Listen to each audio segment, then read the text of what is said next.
السلام علیکم ورحمۃ اللہ وبرکاتہ۔ نحمدہ و نصلی علی رسولہ الکریم، اما بعد، اعوذ باللہ من الشیطان الرجیم، بسم اللہ الرحمن الرحیم۔ رب اشرح لی صدری ویسر لی امری واحلل عقدۃ من لسانی یفقہوا قولی رب زدنی علما۔ سورۃ النحل ہمارے زیر مطالعہ ہے اور ہم نے الحمدللہ اس کی 76 آیات پڑھ لی ہیں۔ آج ہم آیت نمبر 77 سے سٹارٹ کر رہے ہیں۔ تو سب سے پہلے ترجمہ اور الفاظ کی مختصر وضاحت اور پھر اس کے بعد انشاءاللہ تفسیر کریں گے۔ آیت نمبر 77 ہے وَلِلَّهِ غَيْبُ السَّمَاوَاتِ وَالْأَرْضِ، اور اللہ ہی کے پاس ہے غیب السماوات والارض، آسمانوں اور زمین کا غیب۔ غیب یعنی انسین، جو چیزیں پوشیدہ ہیں، مخفی ہیں، جن کا ادراک نہ عقل سے ہو سکتا ہے نہ حواس سے ہو سکتا ہے، وہ غیبی چیزیں ہیں۔ تو یہاں پر خاص طور پر مراد قیامت ہے۔ تو اللہ ہی کے پاس ہے آسمانوں اور زمین کا غیب۔ وما امر الساعتی، اور نہیں ہے قیامت کا معاملہ۔ تو الساعہ کا ویسے معنی ہوتا ہے گھڑی، یعنی کہ وہ چھوٹے سے چھوٹا وقت۔ تو یہاں قیامت کو الساعہ سے تعبیر کیا گیا ہے چونکہ وہ بھی انتہائی مختصر وقت میں اچانک آ جانے والی ہے۔ اور نہیں ہے قیامت کی گھڑی یا قیامت کا معاملہ الا کلمح البصر، مگر آنکھ جھپکنے کی طرح، او ہوا اقرب، یا وہ اس سے بھی زیادہ قریب ہے۔ ان اللہ علی کل شیء قدیر، بے شک اللہ تعالی ہر چیز پر قادر ہے۔ واللہ، اور اللہ تعالی نے اخرجکم، تمہیں نکالا۔ اخرج یخرج، اخراج اس کا معنی ہوتا ہے نکالنا۔ من بطون امہاتکم، تمہاری ماؤں کے پیٹوں سے۔ لا تعلمون شیئا، اس حال میں کہ تم کچھ نہیں جانتے تھے۔ وجعل، اور اس نے بنا دیے، لکم، تمہارے لیے، السمع والابصار والافئدہ، کان، آنکھیں اور دل۔ لعلکم تشکرون، تاکہ تم شکر ادا کرو۔ الم یرو، کیا انہوں نے نہیں دیکھا؟ رآ، یرا سے فعل جحد ہے۔ لم یرو شروع میں حمزہ استفہام کا ہے، کیا انہوں نے نہیں دیکھا؟ الی الطیر، پرندوں کی طرف۔ تو طائر کی جمع ہے طیر، جیسے راکب کی جمع رکبن، سافر کی جمع سفرن آتی ہے، اسی طرح طائر کی جمع طیرن، پرندوں کی طرف۔ مسخرات، جو مسخر ہیں، فی جو السماء، آسمان کی فضا میں۔ ما یمسکہن، نہیں ان کو تھامتا، الا اللہ، مگر اللہ تعالی۔ امسک یمسک، امساک اس کا معنی ہوتا ہے تھامنا، پکڑنا۔ ان فی ذلک لآیات لقوم یؤمنون، بے شک اس میں نشانیاں ہیں ان لوگوں کے لیے جو ایمان لاتے ہیں۔ واللہ جعل لکم من بیوتکم سکنا، اور اللہ تعالیٰ نے بنا دی تمہارے لیے تمہارے گھروں سے سکنا، رہنے کی جگہ، سکون کی جگہ۔ سکنا یسکنو اس کا معنی ہوتا ہے رہنا، ٹھہرنا، کسی جگہ پر قرار پکڑنا۔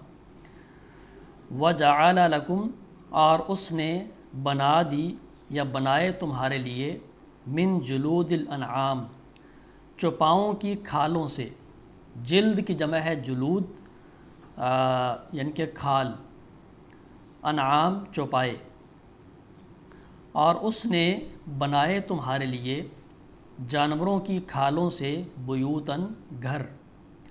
تستخفونہا، تم انہیں ہلکا محسوس کرتے ہو، ہلکا پھلکا پاتے ہو۔ یہ خف یخف سے باب استفعال ہے، استخف یستخف استخفاف، اس کا معنی تھا کسی چیز کو ہلکا سمجھنا، ہلکا محسوس کرنا۔ تم انہیں ہلکا محسوس کرتے ہو یوم ظعنکم، اپنے کوچ کے دن۔ تو یوم یہاں پر وقت کے لیے آ رہا ہے، یعنی اپنے کوچ کے وقت، و یوم اقامتکم، اور اپنے قیام کے وقت۔ اقام یقیم اقامتاً کا معنی ہوتا ہے کسی جگہ پر قیام کرنا۔ ومن اصوافہا، اور ان کی اونوں سے، صوف کی جمع ہے اصواف، اور صوف یہ کہا جاتا ہے جو بھیڑ کی اون ہوتی ہے اسے صوف کہا جاتا ہے۔ واوبارہا، اور ان کی پشموں سے، یہ وبر ان کی جمع ہے، اور یہ اونٹ کے جو بال ہوتے ہیں اسے عربی زبان میں وبر یا اوبار کہا جاتا ہے۔ واشعارہا، اور ان کے بالوں سے، یہ شعر ان کی جمع ہے اشعار، اور یہ جو بکری کے بال ہوتے ہیں انہیں کہا جاتا ہے۔ تو گویا کہ اصواف اس سے مراد بھیڑوں کی اون ہے، اوبار اس سے مراد اونٹوں کے بال ہیں، واشعارہا، اور اس سے مراد بکریوں کے بال ہیں۔ ان ساری چیزوں سے کیا ہے؟ اساساً سامان، و متاعاً الی حین، اور ایک وقت تک فائدہ اٹھانے کی چیزیں۔ تو ان ساری چیزوں میں اللہ تعالیٰ نے فائدے رکھے ہیں تمہارے لیے، تم ان سے ایک وقت مقرر تک فائدہ اٹھاتے ہو۔ اساساً کا معنی ہوتا ہے گھر کا سامان جو بہت زیادہ ہوتا ہے، اور متاعاً کا معنی بھی سامان ہی ہوتا ہے، تو یہاں پر دونوں کو الگ الگ ذکر کر دیا گیا ہے، تاہم اساساً میں متاعاً شامل ہوتا ہے۔ واللہ جعل لکم مما خلق ظلالا، اور اللہ تعالیٰ نے بنائے تمہارے لیے مما خلق، اس میں سے یا ان چیزوں میں سے جو اس نے پیدا کی ہیں، ظلالا سائے، تو ظل کی جمع ہے ظلال سایہ۔ وجعل لکم من الجبال اکنانا، اور اس نے بنائے تمہارے لیے پہاڑوں سے اکنانا، چھپنے کی جگہ۔ یہ کن نن کی جمع ہے، کن کی جمع ہے اکنان، اور دوسری جمع آتی ہے اکنتن، یہ بھی قرآن پاک میں اس سے پہلے گزرا ہے۔ تو چھپنے کی جگہ یا چھپنے کی چیز، چھپنے کا مقام۔ وجعل لکم سرابیل، اور اس نے بنائے تمہارے لیے سرابیل، قمیصیں، سربال کی جمع ہے سرابیل۔ تقیکم الحر، وہ قمیصیں تمہیں بچاتی ہیں، محفوظ رکھتی ہیں گرمی سے۔ وقا یقی سے فعل مضارع مؤنث کا صیغہ ہے، تقیکم، تقی، وہ تم کو بچاتی ہیں، محفوظ رکھتی ہیں، الحر گرمی سے۔ وسرابیل، اور کچھ قمیصیں، تقیکم بأسکم، وہ تمہیں بچاتی ہیں، یعنی کہ تمہاری جنگ کے وقت، تمہاری لڑائی سے۔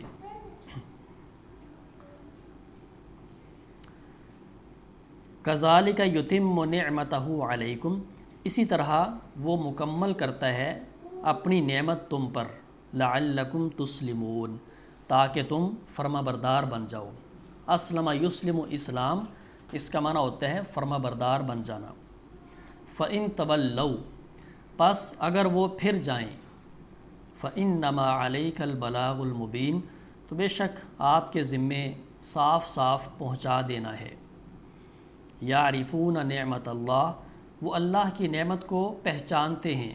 عرف یعرفو، اس کا معنی ہوتا ہے پہچاننا۔ معرفت کا لفظ، عرفان کا لفظ اسی سے بنا ہوا ہے۔ ثم ینکرونہا، پھر وہ ان کا انکار کر دیتے ہیں۔ تو یہاں پر ثم تعجب کے لیے ہے، کہ تعجب کی بات ہے کہ وہ پہچانتے ہیں پھر انکار کر دیتے ہیں۔ وَأَكْثَرُهُمُ الْكَافِرُونَ، اور ان میں سے اکثر وہ ناشکرے ہیں۔ کافر کا معنی ناشکرہ، جیسا کہ ہم نے کل بھی ڈسکس کیا تھا کہ کفر کا معنی انکار بھی ہوتا ہے اور کفر کا معنی ناشکری بھی ہوتا ہے، دونوں ہی قرآن پاک میں استعمال کیے گئے ہیں۔ تو یہ ہمارا آج کا لیسن ہے آیت نمبر 83 تک، جس کا ترجمہ آپ نے سن لیا ہے۔ ان آیات کی جو مختصر وضاحت ہے وہ یہ ہے، آیت نمبر 77 میں اللہ تعالیٰ نے فرمایا کہ آسمانوں اور زمین کا غیب اللہ ہی کے پاس ہے، یعنی جو علم غیب ہے اصل میں وہ اللہ تعالیٰ کے پاس ہے، یا اس سے مراد یہ ہے کہ جو قیامت کا علم ہے، چونکہ قیامت بھی ایک غیبی چیز ہے، کسی کو نہیں پتہ کہ اس نے کب آنا ہے، تو قیامت کا علم صرف اللہ تعالیٰ کے پاس ہے، اور یہ علم اللہ تعالیٰ نے کسی نبی کو یا کسی فرشتے کو یا کسی کو نہیں بتایا۔ بعض غیب کی خبریں اللہ تعالیٰ اپنے نبیوں کو بتا دیتا ہے، لیکن قیامت ایک ایسی غیبی اور مخفی چیز ہے کہ جس کا علم سوائے اللہ تعالیٰ کے اور کسی کے پاس نہیں ہے۔ پھر فرمایا کہ جو قیامت کا معاملہ ہے یہ تو پلک جھپکنے کے برابر ہے۔ اس کے دو مفہوم مراد ہو سکتے ہیں۔ پہلا مفہوم یہ ہے کہ قیامت جو ہے وہ بہت جلدی اچانک برپا ہو جائے گی، یہ نہیں کہ اس میں سالوں لگ جائیں، مہینوں لگ جائیں، قیامت برپا ہو رہی ہے، سورج ٹوٹ رہا ہے، چاند بے نور ہو رہا ہے، آسمان زمین ختم ہو رہے ہیں، اس پہ سالوں لگ جائیں، ایسا نہیں ہوگا، یہ پلک جھپکنے میں، بلکہ کیا فرمایا کہ او ہوا اقرب، بلکہ اس سے بھی زیادہ قریب ہے، یہ او بل کے معنی میں ہے، تو پلک جھپکنا اس پہ بھی ٹائم لگتا ہے، جو قیامت اس سے بھی جلدی برپا ہو جانے والی ہے، جیسا کہ سورہ یاسین میں فرمایا کہ فلا یستطیعون توصیۃ ولا الی اہلہم یرجعون، جب قیامت برپا ہو جائے گی اور لوگ دنیا کے معاملات میں جھگڑ رہے ہوں گے، الجھے ہوئے ہوں گے، تو قیامت کو دیکھیں گے تو پھر نہ تو یہ وصیت کر سکیں گے اور نہ اپنے گھر لوٹ سکیں گے، اتنی جلدی آنن فانن قیامت نے برپا ہو جانا ہے، جیسا کہ سورۃ القمر میں بھی ارشاد فرمایا وما امرنا الا واحدۃ کلمح بالبصر، ہمارا حکم تو ایک ہی بار ہوتا ہے، یہ ایک ہی بار ہونا ہے اور وہ پلک جھپکنے کے برابر ہے۔ نبی کریم صلی اللہ علیہ وسلم نے فرمایا کہ جب قیامت برپا ہوگی تو ایک شخص دودھ دوہ کر اپنے منہ کی طرف پیالہ لے کر جا رہا ہوگا، تو قیامت برپا ہوگی، وہ دودھ اسے پینا نصیب نہیں ہوگا، اتنی جلدی قیامت برپا ہو جائے گی۔ اور آپ نے فرمایا کہ دو بندے کپڑے کی خرید و فروخت کر رہے ہوں گے، اور جب قیامت برپا ہوگی وہ خرید و فروخت نہیں کر سکیں گے، اس قدر جلدی اچانک آنن فانن یہ برپا ہو جانے والی ہے، کسی کو توبہ کا موقع نہیں ملے گا، کسی کو کوئی وصیت کا موقع نہیں ملے گا، کسی کو اپنا کوئی کام مکمل کرنے کا موقع نہیں ملے گا، یہ اس کا پہلا مفہوم ہے۔ دوسرا مفہوم یہ ہے کہ لوگ قیامت کو دور سمجھ رہے ہیں کہ ابھی بہت سال باقی ہیں، ایک لمبے زمانے کے بعد، لمبے عرصے کے بعد قیامت آنی ہے، ایسا نہیں ہے، قیامت تو بہت قریب ہے، کہ جتنا ٹائم پلک جھپکنے میں لگتا ہے بلکہ اس سے بھی زیادہ قریب ہے۔ انہم یرونہ بعیدا ونراہ قریبا، لوگ اس کو دور سمجھتے ہیں، ہم تو اس کو قریب سمجھ رہے ہیں۔ اقترب للناس حسابہم، لوگوں کے حساب کا وقت قریب آن پہنچا ہے، تو دونوں ہی مفہوم اس کے ٹھیک ہیں۔ بے شک اللہ تعالیٰ ہر چیز پر قادر ہے، اللہ کے لیے مشکل نہیں ہے کہ آنن فانن قیامت برپا ہو جائے۔ پھر فرمایا کہ اللہ تعالیٰ نے تمہیں تمہاری ماؤں کے پیٹوں سے نکالا، یعنی تمہیں پیدا کیا اور تم کچھ نہیں جانتے تھے، تو انسان جب پیدا ہوتا ہے تو اسے کسی بھی چیز کا علم نہیں ہوتا، وہ محض ایک گوشت کا لوتھڑا ہوتا ہے، یعنی اس کے اندر کوئی علم اور کوئی ایسے معلومات کا خزانہ چھپا نہیں ہوتا۔ تو انسان جب اس دنیا میں آتا ہے تو وہ بالکل کچھ نہیں جانتا، ہاں اللہ تعالیٰ کچھ فطری طور پہ بچوں کو سکھاتا ہے، وہ انسانوں کے بچوں کو سکھاتا ہے، حیوانوں کے بچوں کو سکھاتا ہے کہ دودھ کیسے پینا ہے، بھوک لگتی ہے تو رونا ہے، تو یہ فطری طور پر اللہ تعالیٰ کچھ چیزیں بچوں کو سکھا کر پیدا کرتا ہے۔ اس کے علاوہ جتنے بھی دنیا کے علم ہے وہ انسان اسی دنیا میں آ کر سیکھتا ہے۔ اللہ نے کان، آنکھیں، دل یعنی کہ عقل انسان کو عطا کی ہے، وہ آنکھوں سے دیکھتا ہے، کانوں سے سنتا ہے، اس کی عقل ہے وہ ان معلومات کو پروسیس کرتی ہے اور پھر وہ کسی نتیجے پر پہنچتا ہے۔ تو یہ کان، آنکھیں اللہ تعالیٰ نے اگرچہ جانوروں کو بھی دیے ہیں، لیکن جانوروں میں اور انسانوں میں فرق یہ ہے کہ اللہ نے انسان کو عقل عطا کی ہے کہ وہ ان معلومات سے اچھے برے کی تمیز کرتا ہے، ان معلومات سے ترقی کرتا ہے۔ جہاں پر ایک نسل اپنا علم چھوڑ کر جاتی ہے، اگلی نسل اس سے آگے بڑھتی ہے۔ تو آپ دیکھیں نا کہ آج سے ہزاروں سال پہلے جانوروں کا جو لائف سٹائل تھا آج بھی ویسا ہی ہے، لیکن انسانوں کے لائف سٹائل میں، طرز زندگی میں آج سے 100 سال 150 سال پیچھے چلے جائیں اور آج کا آپ تقابل کر کے دیکھیں تو آپ کو زمین و آسمان کا فرق نظر آئے گا، اور آج سے 50 سال کے بعد نہ جانے کیا کچھ ہوگا۔ تو یہ جو انسان ترقی کی منزلیں طے کرتا جا رہا ہے، تو یہ اس وجہ سے ہے کہ اللہ نے اسے آنکھیں، کان اور عقل سے نوازا ہے۔ اور یہ نعمتیں کیوں عطا کی ہیں؟ لعلکم تشکرون، تاکہ تم شکر ادا کرو، عملی طور پہ شکر ادا کرو۔ ان آنکھوں کو، کانوں کو، اپنی تمام تر صلاحیتوں کو، جسم کے تمام اعضاء کو اللہ کی فرما برداری میں استعمال کرو۔ تو اپنے جسمانی اعضاء کو اللہ کی فرما برداری میں استعمال کرنا، یہی ان کا شکر ادا کرنا ہے۔ تو یہ اللہ کی نعمتیں ہیں۔ پھر فرمایا کہ کیا یہ لوگ آسمان میں، فضا میں پرندوں کو نہیں دیکھتے، کیسے وہ مسخر کیے گئے ہیں، اور انہیں اللہ کے علاوہ کوئی نہیں تھامتا۔ اللہ تعالیٰ ہی ہے جو انہیں تھامے ہوئے ہے، ان کو گرنے نہیں دیتا۔ ان کی شکل و صورت، ان کی ساخت اللہ نے ایسی بنائی ہے کہ وہ آسمان میں اڑتے ہیں، آسانی کے ساتھ اپنے پر کھول کر آسمان میں، فضا میں تیرتے پھرتے ہیں، وہ گرتے نہیں ہیں۔ جیسا کہ سورہ ملک میں فرمایا کہ اولم یروا الی الطیر فوقہم صافات ویقبضن ما یمسکہن الا الرحمن۔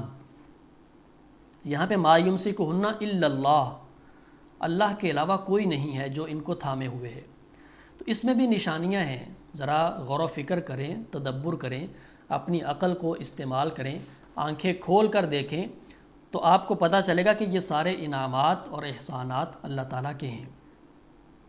پھر فرمایا کہ اللہ ہی نے تمہارے لیے یہ جو گھر بنائے ہیں، سکون کی جگہ، رہنے کی جگہ۔ تو گھر کا ایک مقصد کیا ہے، بلکہ سب سے بڑا مقصد کیا ہے کہ گھر سکون کی جگہ ہوتا ہے، آرام کی جگہ ہوتا ہے۔ اسی لیے اللہ تعالیٰ نے گھر کی حرمت کی بات کی ہے، گھر میں آنے جانے کے آداب مقرر کیے ہیں۔ کوئی کسی شخص کے گھر میں تانک جھانک نہ کرے، کوئی کسی کے گھر میں بلا اجازت نہ جائے۔ تو گھر کی اور چار دیواری کی جو حرمت ہے اس کو اسلام نے اجاگر کیا ہے۔ وجہ صرف یہی ہے کہ گھر سکون اور اطمینان کی جگہ ہے، تو اگر ہر بندہ گھر میں بلا اجازت آنا جانا شروع کر دے تو گھر کی جو ایک گھر کا تقدس ہے، جو ایک پرائیویسی ہے، وہ ختم ہو جائے گی، آرام سکون ختم ہو جائے گا۔ یہ بھی اللہ کی ایک رحمت ہے۔ پھر اس نے جانوروں کی کھالوں سے تمہارے لیے گھر بنائے ہیں، تم انہیں بڑا ہلکا پھلکا محسوس کرتے ہو۔ چونکہ وہ عرب کے لوگ خیمے لگاتے، اور جب انہوں نے کوچ کرنا ہوتا، خیمہ اٹھایا، اس کو فولڈ کیا، پیک کیا اور آگے چل دیے، تو وہ بڑا ہلکا پھلکا ایک گھر ہوتا تھا۔ تو یہ اینٹیں اور مٹی اور یہ جو گارے کے گھر ہیں، یہ کاسٹلی بھی ہیں، مہنگے بھی ہیں، ان کو شفٹ بھی نہیں کیا جا سکتا۔ تو وہ جو اللہ نے انسان کو عقل دی کہ وہ جانوروں کی کھالوں کو استعمال کر کے خیمے بناتا، اور جب چاہا ان کو اٹھایا، آگے چل دیا، یہ بھی اللہ تعالیٰ کا ایک انعام تھا۔ تو آج آپ دیکھیں کہ پلاسٹک کے خیمے ہیں، ایلومینیم کے ہیں، اور بڑی جدید ٹیکنالوجیز ہیں کہ جن سے وہ خیمے وغیرہ تیار کیے جاتے ہیں، تو بڑے ہلکے پھلکے گھر ہوتے ہیں۔ تو یہ اللہ تعالیٰ کی ایک رحمت ہے۔ پھر یہ جو جانوروں کے بال ہیں، بکریوں کے بال ہیں، بھیڑوں کی اون ہے، اونٹوں کے بال ہیں، اس میں بہت ساری چیزیں بنتی ہیں انسانوں کی۔ آپ دیکھیں کہ ان سے لباس بنتا ہے، سردیوں کا لباس ان سے بنتا ہے، اور دیگر چیزیں ان سے انسان تیار کرتا ہے گھر کے استعمال کی۔ پھر اللہ تعالیٰ نے سائے بنائے ہیں، مختلف چیزوں کے سائے ہیں۔ تو یہ سایہ بھی اللہ تعالیٰ کی ایک نعمت ہے۔ انسان اس سائے میں بیٹھ کر سستا لیتا ہے، آرام کر لیتا ہے۔ اور پھر پہاڑوں میں غار بنائے اللہ تعالیٰ نے، سرنگیں بنائیں۔ وہ جو غار ہیں، سرنگیں ہیں، وہ انسانوں کے رہنے کے کام آتی ہیں۔ وہ فوج کی کمین گاہیں بن جاتی ہیں، وہاں پر فوجی اپنی چھاؤنیاں بنا لیتے ہیں، تو پہرے کا کام لیا جاتا ہے۔ تو یہ پہاڑوں میں جو قدرتی گھر ہیں، غاریں ہیں، بڑی بڑی غاریں ہیں، سرنگیں ہیں، اور جو چھپنے کی جگہ ہیں، یہ اللہ تعالیٰ نے بنائی ہیں۔ پھر انسان خود بھی، جیسا کہ ہم نے پڑھا کہ لوگ پہاڑوں کو تراش تراش کر گھر بنا لیا کرتے، اور پھر اللہ نے یہ جو لباس تمہیں عطا کیا، تمہیں گرمی سے بچاتا ہے، سردی سے بچاتا ہے، دھوپ سے بچاتا ہے، یہ بھی اللہ کی ایک نعمت ہے۔ اور یہ جو پرانے دور میں جنگیں ہوتی اور وہ لوہے کا لباس پہنتے، زرہیں پہنتے، اور وہ خود سر کے اوپر پہن لیتے لوہے کا لباس، تو یہ ساری جو اللہ تعالیٰ نے نعمتیں عطا کی ہیں، اب یہ دیکھیں یہ سارا کچھ اللہ تعالیٰ کی خاص عطائیں ہیں جن میں انسان کو کوئی عمل دخل نہیں ہے۔ کچھ کام وہ ہے کہ جو انسان اپنی عقل سے کرتا ہے، تو خواہ اللہ کی طرف سے کوئی چیز عطا ہوئی ہے یا انسان اپنی عقل سے اس سے اپنا فائدہ اٹھا رہا ہے، تو یہ سارے کا سارا اللہ کی نعمتوں میں شمار ہوتا ہے۔ تو یہ ساری عطائیں کیوں ہیں، نعمتیں کیوں ہیں؟ لعلکم تسلمون، تاکہ تم فرما بردار بن جاؤ۔ تو یہ فرما برداری اصل میں مقصود ہے، اطاعت اللہ تعالیٰ کی بندگی اصل میں مطلوب ہے۔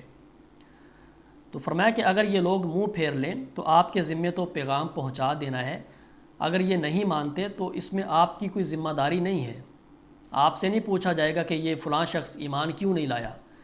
ہاں، آپ کی ذمہ داری صرف یہ ہے کہ آپ پیغام پہنچا دیں کہ بھائی یہ اللہ کا پیغام ہے، اللہ کا قرآن ہے، اللہ کا حکم ہے، اور آپ اسے کھول کر صاف طریقے سے کھلے الفاظ میں، واشگاف الفاظ میں لوگوں تک پہنچا دیں۔ پھر اگر کوئی نہیں مانتا، وہ اپنا ذمہ دار خود ہے۔ لہا ما کسبت، اس کے لیے وہ ہے جو اس نے کمایا، اور تمہارے لیے وہ ہے جو تم نے کمایا۔ تو ہر شخص اپنا ذمہ دار خود ہے، ہر کسی نے اپنا حساب خود دینا ہے۔ پھر فرمایا کہ لوگوں کی حالت کیا ہے؟ لوگ اللہ کی نعمت کو پہچانتے ہیں، پھر انکار کر دیتے ہیں۔ لوگوں سے کہا جائے نا کہ یہ تمہیں زندگی کس نے دی، وہ فوراً کہیں گے اللہ نے دی ہے۔ فلاں چیز کس نے دی؟ اللہ نے دی ہے۔ فلاں کس نے دی؟ اللہ نے دی ہے۔ مانتے ہیں، دل سے مانتے ہیں کہ ہر چیز عطا کرنے والا اللہ تعالیٰ ہے، پھر بھی انکار کر دیتے ہیں، یعنی عملی طور پر شکر ادا نہیں کرتے، عملی طور پر منکر ہیں، ناشکرے ہیں۔ تو اصل چیز تو یہ ہے نا کہ اگر آپ زبان سے مان رہے ہیں کہ واقعی سب کچھ عطا کرنے والا اللہ تعالیٰ ہے، تو عمل سے اس کا اظہار ہو، انسان کا عمل اللہ کی فرما برداری میں ہو، اس کے ہاتھ، اس کے پاؤں، اس کے کان، اس کی آنکھیں، دل، دماغ، اس کے جسم کا ایک ایک عضو اللہ کی فرما برداری میں استعمال ہو، وہ ہر نعمت کو اللہ کی اطاعت و فرما برداری میں استعمال کرے۔ تو یہ ہے اصل میں شکر۔ تو گویا جو بندہ نعمت کا غلط استعمال کرتا ہے وہ ناشکری کرتا ہے۔ جس بندے کو اللہ نے آنکھیں دی ہیں اور وہ آنکھوں سے کسی حرام چیز کو دیکھتا ہے، نامحرم عورت کو دیکھتا ہے، یہ اس کی ناشکری کر رہا ہے۔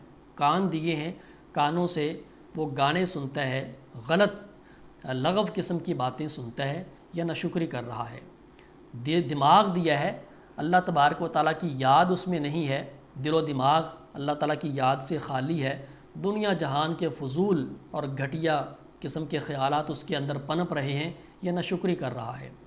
جسم دیا ہے، اللہ کی بندگی نہیں کرتا، نماز نہیں پڑھتا، ناشکری کر رہا ہے۔